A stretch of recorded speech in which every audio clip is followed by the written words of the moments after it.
Hi, this is Scott Schrader, and I'm talking to you out of the series for Hebrew colors. And today I'd like to cover the Hebrew color purple. Uh, I originally started teaching on these colors because I found in the numbers, the meanings of the numbers, the Hebrew numbers, there's a slight difference or some different nuances, I should say, than what I found being taught in the church. And so I've begun to do that with the Hebrew colors as well. And the Hebrew color purple is agamon in Hebrew, and it comes from the root to weave or the weaver. Now you might think, well, how does that have to do with anything? We usually associate purple with kingship. But it does actually have to do with kingship because it's the power to weave together.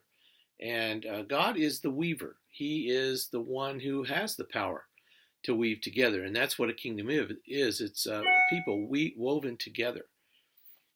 God is the one who has woven everything together in the universe, and therefore he is the king, and he has the power to weave, to gather, and he gives power for making chayil, the strength or wealth, it says. So strength or wealth,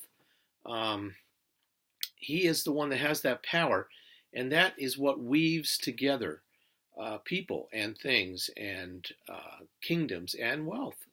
And so he is the great weaver. Now the word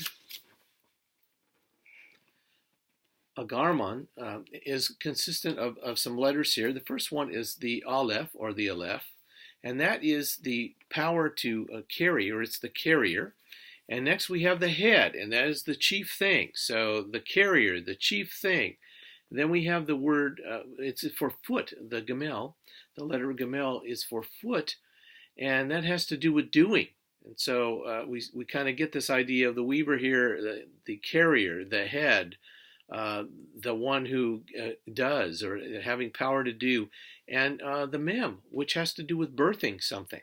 So something's birthed, a seed that comes from a seed. And so when a weaver makes a carpet, so to speak, he has an idea, a plan that he is going to institute through this weaving and making this rug, and it's going to look a certain way. Hopefully it comes out the way that the person designs it to.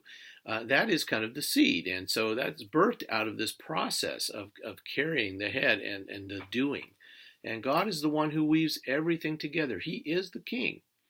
And so it is appropriate that purple is associated with kingship. Also, we see that purple is a combination color. It's not a primary color. It's a combination of red and blue. Red has to do with dominion, and certainly that has to do with kingship, dominion. And blue has to do with power. And so you put those two together, dominion and power, and you have purple. You have kingship, the weaver, the Lord himself.